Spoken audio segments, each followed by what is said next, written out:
చూసావా వదినా, మనిద్దరి జీవితాల్లోకి ఒక పెద్ద తుఫాను ఇంటి గుమ్మం దాకా వచ్చి వెళ్ళిపోయింది.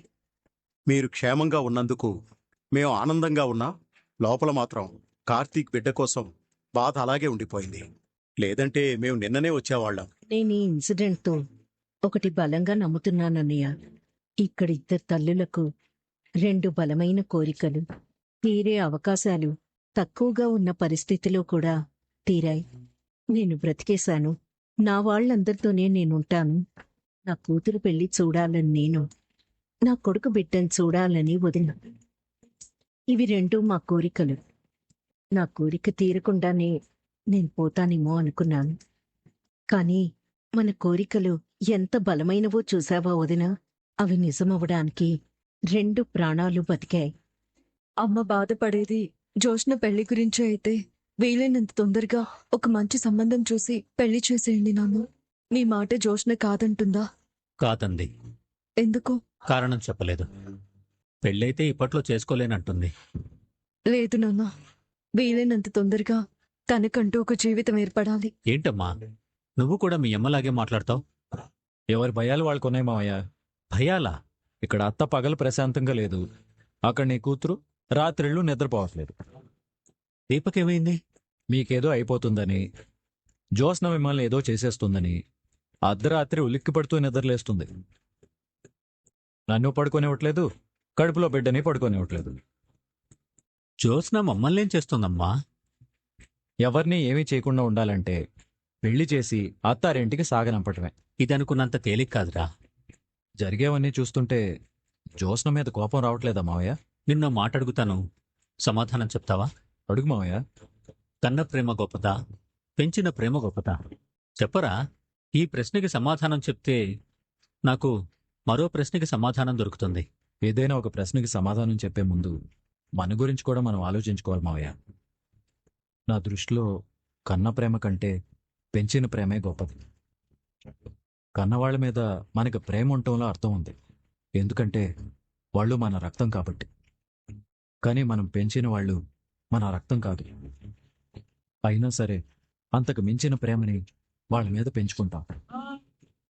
ఉదాహరణకి నా కూతురు శౌర్య, అదంటే నాకు ప్రాణం. అత్త కోసం నా కన్న బిడ్డను వదులుకోవాల్సిన పరిస్థితి. ఒకప్పుడు శౌర్యకి ఆరోగ్యం బాలేదు, ఆపరేషన్ చేయకపోతే బతకదు. నా దగ్గర డబ్బులు లేవు, నా ప్రాణం పోయినా పర్వాలేదు, నా కూతుర్ని కాపాడుకోవాలి అనుకున్నాను. కానీ నా బిడ్డ విషయంలో త్యాగానికి సిద్ధమయ్యాను. దాని వెనుకున్న కారణాలు ఏమైనా కావచ్చు, కానీ పెంచిన ప్రేమ కన్న ప్రేమ కంటే గొప్పదని నిరూపించింది. అవునరా, మనిద్దరి మధ్య వయసులో వ్యత్యాసం ఉంది గాని తండ్రిలా ఆలోచించే విషయంలో వ్యత్యాసం లేదు. చిన్న తేడా ఏంటంటే, నా కన్న కూతురు అనుకున్న జ్యోత్స్న కన్న కూతురు కాదని ఇప్పుడు తెలిసింది. జ్యోత్స్న మంచి కూతురు కాదేమో కాని నేను మాత్రం మంచి తండ్రిని.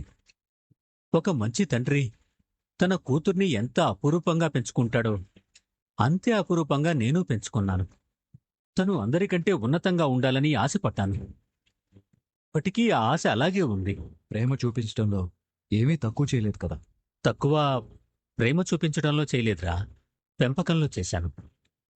ఎంతసేపు తన కోసం నేను ఏదో ఒకటి చెయ్యాలి, తను గొప్పగా ఉండాలి, తను బాగా బ్రతకాలి, కష్టమనే పదం దాని వరకు వెళ్లకూడదు అని నడక నేర్చుకోకముందు బిడ్డని ఎలా చూశాను. దాసుని చంపాలనుకుందని తెలిసిన తర్వాత కూడా అలాగే చూశాను. తన పనులు చూస్తే కోపమొస్తుంది, కాని తన మొహం చూస్తే అన్నీ మర్చిపోతాన్రా. నేనేం మారలేదురా, తనే మారింది. మారలేదు, మార్చింది. పిన్ని కాదు, తన స్థానం. స్థానమా? అవును మావయ్య, మనిషి తానున్న స్థానం మీద ఎప్పుడు ప్రేమ పెంచుకుంటాడు? జోస్న ఇప్పుడున్న స్థానం మామూలుది కాదు. తనే ఇంటి వారసురాలు కాదని తెలిస్తే ఎక్కడ తన స్థానం పోతుందో అన్న భయమే జోస్నని ఒక ప్రమాదకరమైన మనిషిగా మార్చేసింది. నువ్వు చెప్పింది నిజమేరా, కాని తను తల్లిని కాపాడ్డానికే సిద్ధపడింది కదా, లేదంటే ఆపరేషన్ థియేటర్లోకి వచ్చేదే కాదు. తనే అసలైన నీ కూతురని నమ్ముతుంది మావయ్య, అందుకే వచ్చింది. ఈ డైలమా స్టేజ్లో ఎన్నాళ్ళైతే ఉంటుందో అన్నాళ్ళు తను మామూలుగానే ఉంటుంది. కాదు, ఇదంతా మనం నిజం తెలిసి ఆడుతున్న నాటకం అని తెలిసిన రోజున తన ఒరిజినాలిటీ బయటపడుతుంది. మనం కాస్త జాగ్రత్తగా ఉంటాం మంచిది మావయ్య. నువ్వు చెప్పింది నిజమేరా. మనం ఒకసారి సుమిత్రతో మాట్లాడదాం పదండి. ఎందుకు?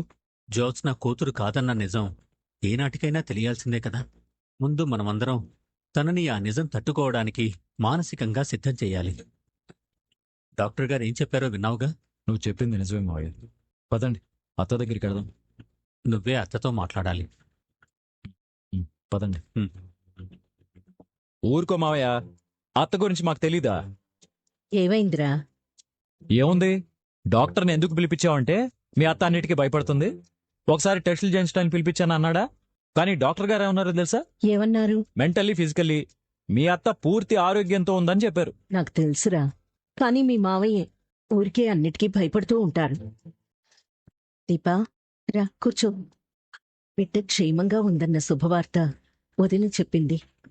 చాలా ఆనందంగా అనిపించింది దీపా. నువ్వు కార్తీక్ పిల్లా పాపలతో ఎప్పుడూ సంతోషంగా ఉండాలి. మేమేనా? మీరు కూడా సంతోషంగా ఉండాలత్త. అది జ్యోత్స్న పెళ్లితోనే జరుగుతుందిరా.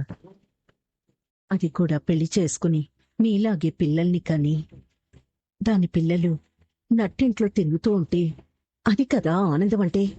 సుమిత్ర, నువ్వేం జ్యోత్స్న పెళ్లి గురించి బెంగ పెట్టుకోవాల్సిన అవసరం లేదు. మీ మావయ్య ఇలాగే అంటారా? పెళ్ళనగానే అయిపోతుందా? ఏది మంచి సంబంధం చూడమను. ఈ రోజుల్లో పెళ్లి సంబంధాలు కుదరాలంటే మామూలు విషయం కాదు. వీటన్నిటికంటే ముందు జ్యోత్స్న ఒప్పుకోవాలి కదా. ఎందుకు ఒప్పుకోదు? అది ఇప్పట్లో పెళ్లి చేసుకోనని మాతో చెప్పిందిరా. ఇప్పట్లో నువ్వు పెళ్లి చేసుకో. నువ్వు భలే ఉన్నావు అత్త. నీ కూతురు పెళ్లి చేసుకోకపోతే నువ్వు మతి పోగొట్టుకుంటావేంటి? పిల్లల జీవితాలు మనం అనుకున్నట్లు లేకపోతే ఇక తల్లిదండ్రుల జీవితాల్లో సంతోషం ఏముంటుందిరా? ఎక్కడి వరకో ఎందుకురా? నువ్వు నా ఆడపడుచు కొడుకువి. నీకు పెళ్ళయింది. నీ ఆవిడ కడుపుతో ఉంది. తొందరలో బిడ్డ పుడుతుంది. మీ ఇంట్లో ఓ ఊయల ఊగుతుంది. చంటి పిల్లల కేరింతలు వినపడతాయి. మీ ఇంటి వాతావరణమే మారిపోతుంది. కానీ మా ఇంటికి ఆ అదృష్టం లేదేంట్రా? ఎందుకుండదత్త? మీరు చిన్న వయసులోనే పెళ్లి చేసుకుని పిల్లలు కనేశారని మీ పిల్లల్ని కూడా అలాగే ఉండమంటే ఎలా? మనిషి బతికే కాలానికి గ్యారెంటీ లేని ఈ రోజుల్లో మనం అనుకున్నది ఎప్పుడో జరుగుతుందని ఎదురు చూస్తూ ఎన్నాళ్లు గడపాలరా? జ్యోత్స్న పెళ్లికి సరే అనే వరకు, దాని మెళ్ళో 3 ముళ్ళు పడే వరకు నేను మీరు కోరుకున్నట్టు ఉండలేనురా. ముఖ్యంగా జోష్నకి సంబంధించిన విషయాల్లో తన మనసుని ఆనంద పెట్టేవి మాత్రమే చెప్పండి. సుమిత్ర, జ్యోత్స్న పెళ్లికి సరే అంటే నీకు ఈ దిగులు ఉండదు కదా. ఉండదండి. సరే సుమిత్ర, జ్యోత్స్న కోసం నేను ఒక నిర్ణయం తీసుకున్నాను. దానికి నువ్వు కూడా సపోర్ట్గా నిలబడతాను అంటే నేను జ్యోత్స్నని పెళ్లికి ఒప్పిస్తాను. మీరు ఏదైనా చేయండి, అది పెళ్లికి సరే అంటే చాలు. అలాగే సుమిత్ర. నేను మళ్ళీ వస్తానత్త. మావయ్య, ఏంట్రా? ఏం చేయబోతున్నావు? ఆల్రెడీ చేసేశాను. ఏంటి నాన్న? కొన్ని మనం అనుకున్నట్టు జరగాలంటే కొన్నిసార్లు కఠినమైన నిర్ణయాలు తీసుకోవాలి. ఏ నిర్ణయం తీసుకున్నావు? కొన్ని చెప్పడం కంటే చెయ్యడం మంచిది. మావయ్యని చూస్తుంటే ఏదో పెద్ద నిర్ణయమే తీసుకున్నట్టున్నాడు. అదే నిర్ణయం అయి ఉంటుంది. తాత, నీకోసం లాయర్ గారు వస్తున్నారు. నేను లాయర్ గారిని పిలవలేదే. నమస్కారం అండి. లాయర్ గారు, మీరేంటి ఇలా వచ్చారు? నేనే పిలిచాను నాన్న. ఎందుకన్నయ్యా? వీలునామా మార్చి రాయించాను. వీలునామా మార్చి రాయించావా? ఆస్తి మొత్తం మావయ్య గారు నీ పేరునే పెట్టినట్టున్నారు కదా బావా. నా పేరు మీద ఉండటం నాకు నచ్చలేదు. దాన్ని మరొకరి పేరు మీదకి మార్చాను. ఎవరి పేరు మీద దశరథ? దీపా, ఏంటి దీప్ పేరు మీద? ఏదీ చెప్పకముందే ఏదో ఒకటి అనుకోవడం ఎందుకు పిన్ని? అమ్మా దీపా, ఇలా కూర్చోమ్మా. పర్లేదు చిన్నయ్య గారు. ఏం పర్లేదమ్మా. కడుపుతో ఉన్న ఆడవాళ్లకి కూర్చోవడానికి సీట్ ఇవ్వండి అని బస్సుల్లోనూ లోకల్ ట్రైన్స్లోనూ రాస్తూ ఉంటారు కదా. మీరు అక్కడే కాదు, ఇంట్లో కూడా కూర్చోవచ్చు. రమ్మా, కూర్చో. పని మనిషికి పట్టం కట్టడం అంటే ఇదే. అది కూర్చుంది, మనం నిలబడ్డా. ముందు వీలునామా సంగతి తేల్చాలి గ్రాని. ఇప్పుడు చెప్పరా, వీలునామా ఎవరి పేరు మీద మార్పించావు? చెప్తాను నాన్న. గణపతి గారు, మీరలా కూర్చోండి. అలాగే. నాన్న మీరు కూర్చోండి. ఇప్పుడు చదవండి వీలునామా. ఉన్నట్టుండి వీలునామా మార్చడమేంటి? మనకి తెలియకుండా ఏమైనా అయిందా? నువ్వు కాస్త సైలెంట్గా ఉండు గ్రాని. గట్టిగా అందరికీ వినబడేలా చదవండి. నేను నా ఇష్టంతో, పూర్తి స్పృహతో నా కుటుంబం యొక్క భవిష్యత్తు గురించి ఆలోచించి తీసుకున్న నిర్ణయం. చదవండి లాయర్ గారు. దాంట్లో ప్రధానమైన విషయం ఏదైతే ఉందో అదే చదవండి. ఈ వీలునామా ప్రకారం దశరథ్ గారికి తండ్రి నుంచి సంక్రమించిన యావదాస్తి తన రక్తం పంచుకు పుట్టిన కూతురు వారసులకు చెందేటట్టుగా రాయడం జరిగింది. రక్తం పంచుకు పుట్టిన కూతురా? దీంట్లో మరో క్లాజ్ కూడా ఉందమ్మా. పూర్తిగా చదవనివ్వండి. చెప్పండి. యావదాస్తి తన కూతురు వారసులకు చెందుతుంది. దీనికి 15 నెలలు గడువు ఉంది. గడువా? గడువు దేనికి? 15 నెలల లోపు తన కూతురికి పెళ్లి కాకపోయినా, పెళ్ళై సంతానం కలక్కపోయినా ఈ ఆస్తి మొత్తం ఈ ఆస్తి మొత్తం తన మేనల్లుడి కుటుంబానికి చెందుతుంది. అందరికీ స్పష్టంగా అర్థం కావాలంటే మరోసారి చదువుతాను. అవసరం లేదు లాయర్ గారు, చాలా స్పష్టంగా అర్థమైంది. ఏంటి దశరథ ఇది?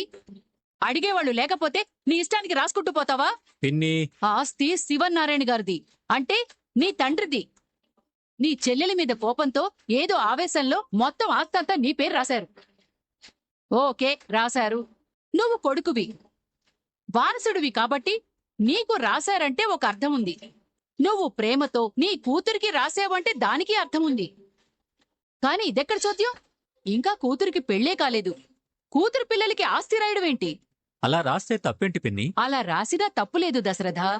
కాని గీత గీసినట్టు 15 నెలలే గడువు పెట్టి ఆ లోపు కూతురికి పెళ్లి జరిగి పిల్లలు పుట్టకపోతే ఆస్తి మొత్తం నా మేనలుడు కుటుంబానికి దక్కుతుంది అంటే దీన్ని ఎలా అర్థం చేసుకోవాలి? ఓ కూతురికి తండ్రి చేస్తున్న మోసంగా అర్థం చేసుకోవాలి. జ్యోత్స్న. అవునరా, నీ కూతురు అన్న మాటే నేను అంటున్నాను. నాన్న, ఏంటి నాన్న, ఎవరాస్తి ఇది? వీలునామా మార్చి రాసే అధికారం నీకెవరిచ్చారు? నువ్వే ఇచ్చావు నాన్న. నేనిచ్చిన అధికారం ఆస్తి నువ్వు అనుభవించడానికి, నీ తర్వాత దాన్ని నీ ఇష్టానికి ఎవరికి కావాలో వాళ్ళకి రాసుకోవడానికి. ఇది నా ఇష్టానికే రాశాను. నీ ఇష్టానికంటే నీ కూతురికి చెందాలని రాయాలి. ఇప్పుడు అలాగే రాశానే. ఏంటి అలా రాసింది? దీనికి ఇంకా పెళ్లే కాలేదు. 15 నెలల గడువులో నువ్వు అనుకున్నవన్నీ జరక్కపోతే ఆస్తి మొత్తం నీ మేనల్లుడికి కట్టబెడదావనా? కాదు పిన్ని. కాదంటావేంటి డాడీ? రాసిన దాంట్లో అంత స్పష్టంగా ఉంటేను. ఏ, నువ్వు నా కూతురివి కాదా? నీ కూతుర్నే నీ పిల్లలకే చెందాలని రాశాను కదా. ఇప్పుడు రాయాల్సిన అవసరం ఏంటని అడుగుతున్నాను. ఎప్పుడు రాయాలో నిన్నడగాలా? నన్ను అడగాలరా. నాన్నా, నువ్వు నన్ను అర్థం చేసుకోవడానికి ప్రయత్నించు. నేనైతే చాలా బాగా అర్థం చేసుకున్నాను డాడీ. ఏం బావా, ఇప్పుడు నీకు హ్యాపీనా? అంతా నువ్వనుకున్నట్టే జరిగింది కదా. నేను అనుకున్నది జరగడం ఏంటి? క్లాజ్ నంబర్ 1 ప్రకారం 15 నెలల్లో డాడీ అనుకున్నది జరగదు కాబట్టి ఆస్తి మొత్తం నీ కుటుంబానికి చెందుతుంది. అంటే ఎవరికి? నీకు, నీ భార్యకి, నీ పిల్లలకి, అత్తకి, మీ అందరికి చెందుతుంది. ఆస్తి మొత్తం కొట్టేయడానికి ఏం ప్లాన్ చేసావు బావా? మేము వచ్చింది ఆప్తుల కోసం, ఆస్తుల కోసం కాదు. ఆహా, అదే నిజమైతే ఆస్తి నీకు చెందేలా ఎందుకు రాశారా? మావయ్య వీలునామా మారుస్తాడని గాని, దాంట్లో ఇలాంటి క్లాజ్ ఒకటి ఉంటుందని గాని నాకు తెలీదు. చాలు బావా, నీకు తెలియకుండా ఈ ఇంట్లో ఏదీ జరగదని నాకు తెలుసు. అందరం హాల్లో ఉంటే నువ్వు, దీప మాత్రమే మా డాడీతో ఉన్నారు. ఏదో చూడ్డానికి వచ్చినట్టు అత్త మావయ్య కూడా వచ్చారు. ఇన్నాళ్ళు ఆస్తి గురించి మాట్లాడకుండా ఎందుకు మౌనంగా ఉన్నారో మా అందరికీ ఇప్పుడు అర్థమైంది. ఏంటే నీకు అర్థమైంది? మీరొచ్చింది మా మమ్మీని పలకరించడానికి కాదు, ఆస్తిని ఎగరేసుకుని పోవడానికి. జ్యోత్స్న, ఇంతకంటే గట్టిగా అరిచినా నేను ఇదే మాట్లాడతానత్తా. ఎందుకు మాట్లాడతావు?